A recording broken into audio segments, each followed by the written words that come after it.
اب مکمل ہونے جا رہی ہے. ٹھیک یہاں ضلع ملا, ضلع کے لیے بھی پیسے کا جو ہے منظوری.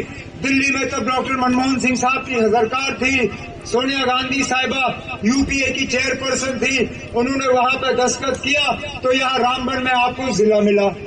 جب نئے ایڈمنسٹریٹو یونٹ بننے تھے, نئے ایڈمنسٹریٹو یونٹ جب میں مکھیہ منتری وزیر اعلیٰ تھا, اشوک کمار جی ہمارے ساتھ ایم ایل اے تھے, ڈاکٹر چمن لال جی ہمارے ساتھ ساتھی تھے, اس وقت نئے ایڈمنسٹریٹو یونٹ بنے.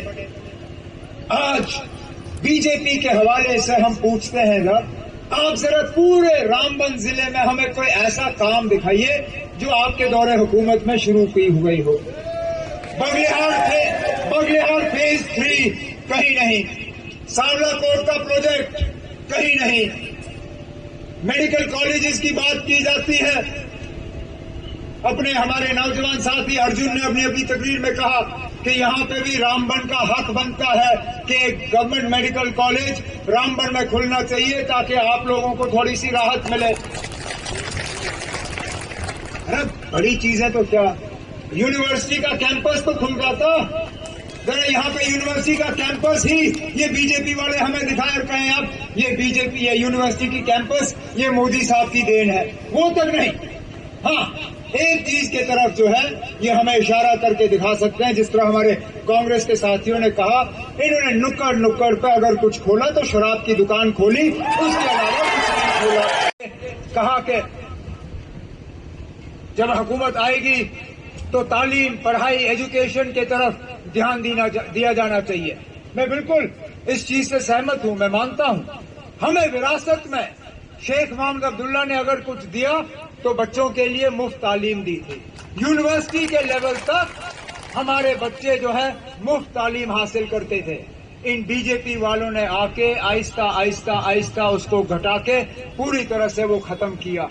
ہم نے اپنے منشور میں وعدہ کیا ہے, الائنس کی گورنمنٹ آئی تو ہم دوبارہ یونیورسٹی کے لیول تک بچیوں کو مفت تعلیم فراہم کریں گے.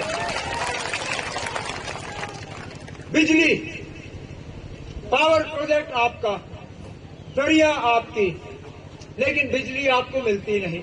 دن میں 8-8, 10-10 گھنٹے کٹ اور بجلی کا بل ہر مہینے آپ کے گھر میں.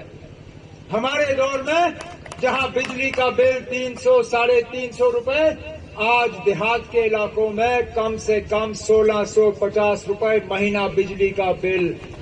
آپ کی آمدنی کیوں نہ 1500 روپے ہو, لیکن بجلی کا بل 1650 روپے.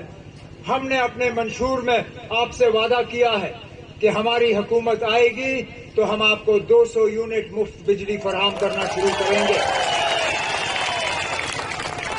میں ان بی جے پی والوں سے پوچھنا چاہتا ہوں, خاص کر اپنی ماؤں بہنوں کی وسادت سے, ایک اسکیم تھا جس میں وزیر اعظم صاحب نے گیس کے چولہے بانٹے.